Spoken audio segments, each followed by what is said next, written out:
Alright guys, it's Jerningam here. Where can we start here? I was drinking my iron brew. Anyway, there's another video with Jeremy Corbyn again, and I think he's too busy playing God all the time, which he is, and a lot of other people would agree with me as well. Anyway, let's get into the video.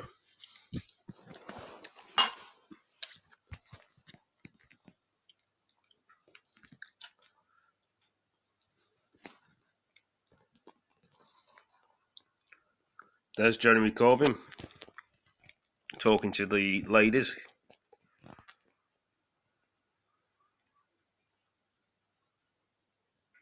And he's going into the offices as well. It does seem a bit quiet, the volume, I can tell you guys, but damn it. 2 seconds, guys. I've just dropped the controller.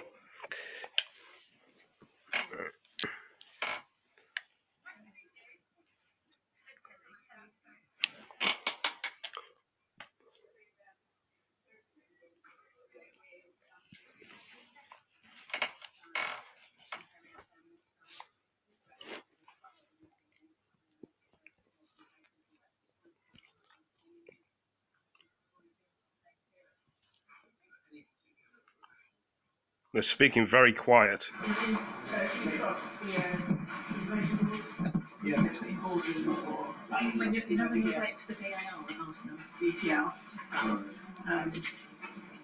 it's got the printed circuit behind? Yeah, everything's in there, yeah. And they all fit on large chassis and frames, they fit together. Right. So basically, depending on the size, would determine how many tonnes actually you'll need for it. Is it a sort of standard format? Anything which could give short-term or longer-term loans, and that intersections with industrial needs.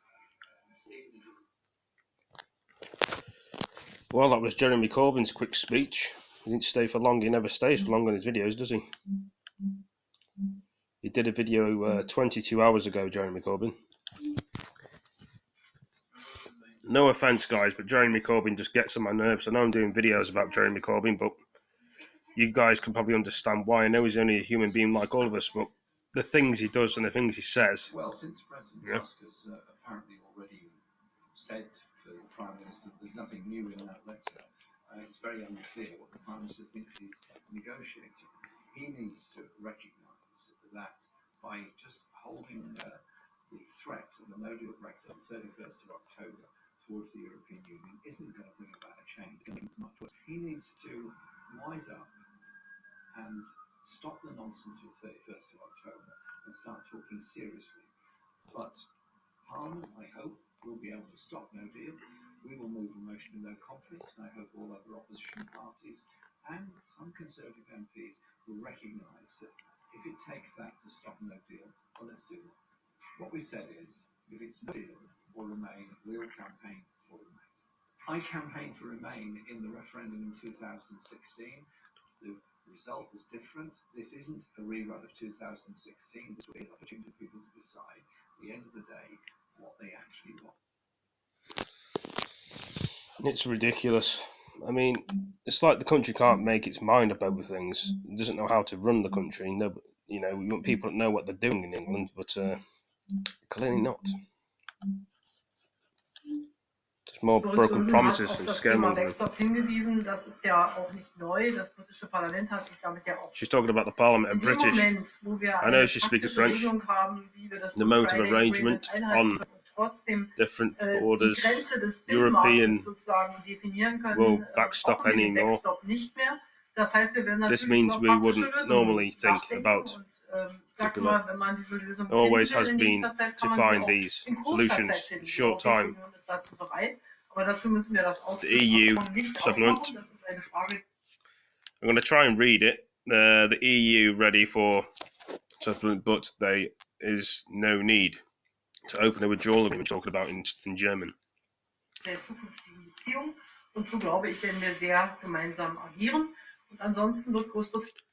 It's a question of the future tied into Britain needs to declare which way is gone, she's saying. Questions in the future. We have made other offers to work closely of the matters involving the economy and security for gun policy. Something wrong with this TV today. Sorry to keep pausing it, and we will see the way to Great Britain choosing there is no other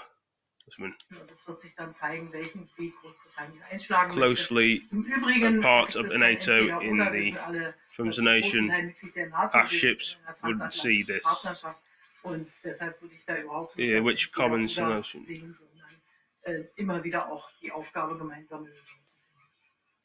I tried to read that for you as best as I can. I know I kept stopping the video, but she's not speaking English. Not everybody's going to understand German, are they? Except the subtitles were on there. But, let's go on to Jacob Rees-Mogg next. Is the PM barking up the wrong tree? Will he be able to get anything from Brussels? Sorry, what's that? Do you think the PM's going to get any concessions from Brussels this week? Oh, I think the Prime Minister's doing brilliantly, and I'm sure that they will listen very carefully to what he's got to say into his letter. I've always thought that these problems can be solved with goodwill, and lots of work's been done on looking at borders, and some of the RG produced papers on this in the past, and I think he's made a very generous and sensible offer. If you guys don't know who Jacob Rees-Mogg is, he's part of Conservative Truss didn't seem too positive this afternoon. Party. Truss's tweet. We've got to be careful with tweets. People, they necessarily get nuance into a small number of characters. They always seem to be a Russian, these people. So,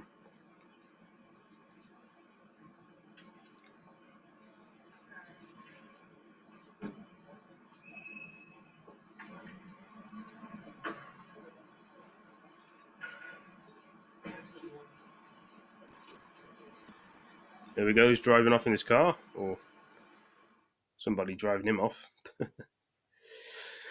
Oh, God. The days we live in, the things we do and see and hear, everything else, you know, it's never clear or anything else.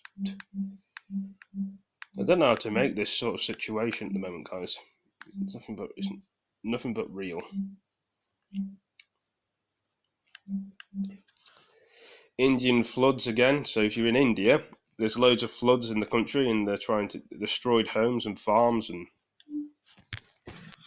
Vinu Phillips says his farm in Kerala was once known as the Garden of Eden because it was so beautiful.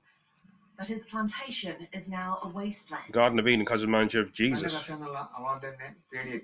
was supposed to win the Farmer of the Year award for our region for my coconut farming practice, but in just 1 hour the entire thing was washed away. Nothing is left. Every year the monsoon brings life-giving rains to farms across India, but they can also leave devastation in their wake. That day I saw a huge tree trunk floating down, followed by a lot more trees and more water. Soon the entire area was covered with tree trunks. The heavy rains triggered landslides nearby, and the swollen Chud rose so high its waters swept through the villages along its banks. We've been living here for 36 years and never seen any flooding like this. This was home to Mariam and about 12 members of her family. She's grateful they're all alive, but still feels lost. We have to build or buy a new house on our own. I don't know what to do or where to go. This is our only land. They're now living in a relief camp like many others across India. The rains have forced more than 1 million people from their homes. They don't know when they can go back or if anything's left. One MP says more preventative measures are needed to help save lives and property. The government has to seriously, other than relief work it is an after effect. So we have to go for not to happen the flood. We have to have a lot of work to do. Enough facilities to be provided to us. People here say their villages and farms are now unrecognisable. But Vinu is hopeful. If he can get the money together, he says he'll go back to farming, and his land will again smell of spices and coffee and be a garden once more. Alexia O'Brien, Al Jazeera. Oh, man. What could one say? Climate change, bad weather, whirlwinds in the country, and it's all real. Arriving at court, Cardinal George Pell was taken in through a door away from the waiting crowds.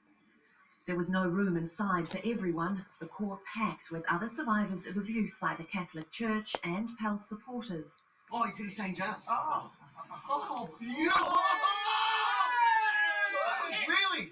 Inside, the verdict was that Pell's appeal had failed, and a 6-year jail term for abusing 2 choir boys when he was Archbishop of Melbourne in the 90s would stand. Justice Maxwell and I accepted the prosecution's submission that the complainant was a very compelling witness, was clearly not a liar, was not a fantasist, and was a witness of truth. Pell is the highest-ranking Catholic worldwide to be convicted of child sex offences. He was once the Vatican's treasurer and one of the Pope's closest advisors. His lawyers had argued that the jury's verdict was unreasonable based on the evidence, and that the jury relied too much on the account of the only surviving victim. Through his lawyer, that victim said he was relieved by the court's decision. It is 4 years since I reported to the police. The criminal process has been stressful.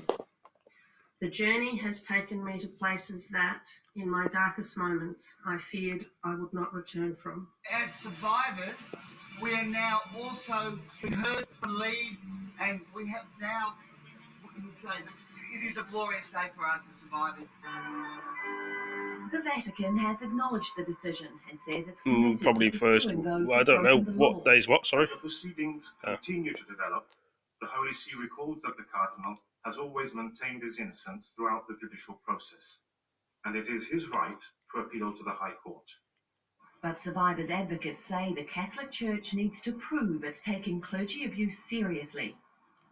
You think of all the children who were abused, who had crimes committed on them in Catholic orphanages and children's homes, and you think they never got justice and they'll never get their day in court. He is going to rot in a cell, he will then rot in hell, and I say farewell, Pell. He will be eligible for parole until 2022 when he's 81. Alexia O'Brien, Al Jazeera. Well, couldn't be any more really. 7-year-old Saddam Noor had dreams and ambitions. His family says he wanted to join the forces which protect his village. He was killed in the latest cross-border shelling in Pakistan-administered Kashmir. As usual, India and Pakistan accuse each other of what they call unprovoked aggression and violation of the ceasefire. Pakistan's military spokesman tweeted that retaliatory fire killed 6 Indian soldiers. The day after the shelling from the Indian side, we witnessed more shells landing on the civilian population in Tattapani sector of District Kotli. A few homes were damaged. Kashmiris say life comes to a standstill every time tension escalates on the border.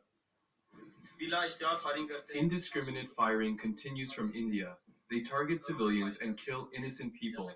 As you can see, we are a few kilometers from the border. You can still hear their guns. People rushed to see what happened to their property when the firing subsided. Mohammed Bashir is a farmer. He refuses to move because he would lose his land and livelihood. There was no way to run under heavy shelling from the Indian side. We were scared and tried to hide in the basement when mortar shells were landing everywhere. This year, at least 33 civilians have been killed in artillery and mortar shelling in Pakistan-administered Kashmir. And Indian officials also say civilians have suffered on their side. It's difficult for villagers near the line of control, the dividing line between the two sides. Everyday activities such as going to school or the shops becomes impossible. We were coming from Kotli town towards Batal sector on the line of control. We heard there was heavy shelling from the Indian side, so we took shelter in the basement of a mosque. The foreign minister says Pakistan will be taking Kashmir's case to the International Court of Justice, but people here have their doubts that there will be any outcome. There's mounting anger in Pakistan-administered Kashmir, not just against the shelling across the line of control, but also about the plight of Kashmiris stranded on the Indian side. Osama bin Javed, Al Jazeera, Muzaffarabad. There's like a little war going on with India and Pakistan then, guys, on the border, if you most people don't know.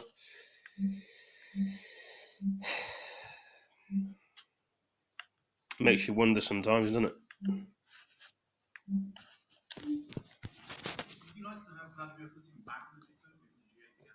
So it was the G8 for a long time. Which is and now Donald it's Trump. the G7. Yeah, And president a lot from of the USA. time we talk about Russia. We're talking about Russia because I've gone to numerous G7 meetings. And I guess President Obama, because Putin outsmarted him, President Obama thought it wasn't a good thing to have Russia in. So he wanted Russia out. But I think it's much more appropriate to have Russia in. It should be the G8 because a lot of the things we talk about have to do with Russia. So I could certainly see it being the G8 again. And if somebody would make that motion, I would certainly be disposed to think about it very favorably. That was a very short video.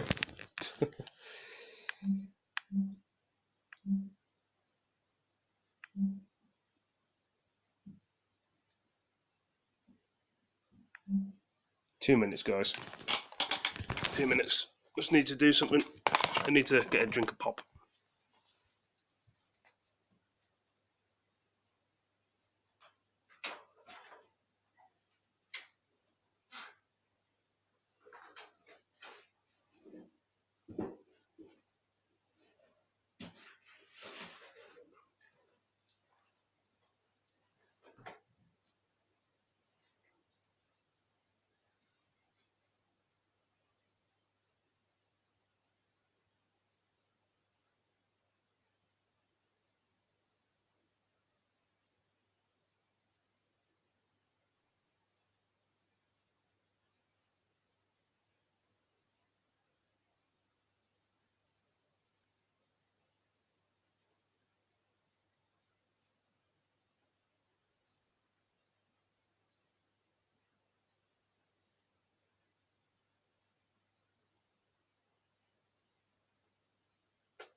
Yeah,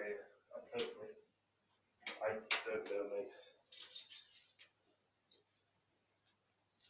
Sorry about that, guys. I always take a long time when I'm getting a drink from the kitchen. Got to keep hydrated. Right, so let's see. 4 hours ago. We take note of the letter sent by the UK Permanent Representative to the European Union. The letter states that the United Kingdom remains committed to the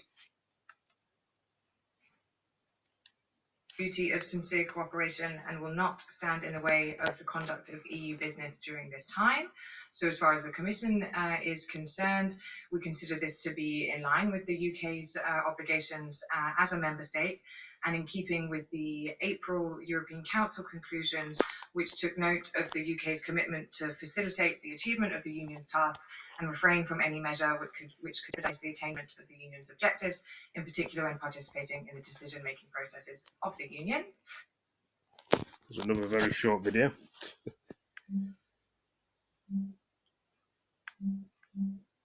Don't understand why they put these videos so short on YouTube. In the heart of farming country in the Netherlands, you'll find the daily routines of agricultural life, the perennial tending of pasture and stock. But here too you'll find a different kind of farm, where it's eels that are nurtured and grown. 1.5 million a year, producing legally 250 tons of a national delicacy. We grow them up to market size that's between 130 and 200 grams. And then they are going alive to the smokehouses, mostly in Holland. These eels start life thousands of kilometers away, deep in the Sargasso Sea in the Atlantic Ocean. They drift on the Gulf Stream as elvers or glass eels to the estuaries of European rivers. Every year, a legal quota is caught for aquaculture to be grown on as adult eels for consumption, but that's where the unscrupulous strike. It's estimated that 300 million glass eels a year are trafficked to Asia. Recent busts have demonstrated the scale of the problem, an illicit trade worth billions. The end result, served smoked to unsuspecting consumers in Japan, China and beyond. They're leaving Europe at €1 each. And 1 year or so later, grown on in the 900 ponds of China, they have a tenfold increase in value. So 300 million eels, 300 million euros. 1 or so years later, that's 3 billion euros. This is the greatest wildlife crime by a mile. Over the centuries, the lakeside town of Volendam was made rich by eel fishing, but with the species now down to an estimated 10% of original totals, the industry has all but disappeared. But Volendam may yet have something to offer the fish that made it famous. It may just be that to break the cycle of illicit trade, you just need to crack the code of the eel's life cycle. Here at a privately funded laboratory, they're trying to find out how to breed the European eel from egg to adult, something that has eluded science to this day. The project here is focused on getting the reproduction of the European eel to make it available for humans. So really to reproduce the eel in captivity so that we can supply the eel farms with glass eel. The problem is replicating precisely what happens in the Sargasso Sea and figuring out what the eel larvae eat. But once that's solved, the wild eel population need never be touched. In the meantime, the focus is on enforcement and international collaboration to take the pressure off this extraordinary species. Nick Clark, Al Jazeera, Volendam, Netherlands. Eels. Not whales, eels.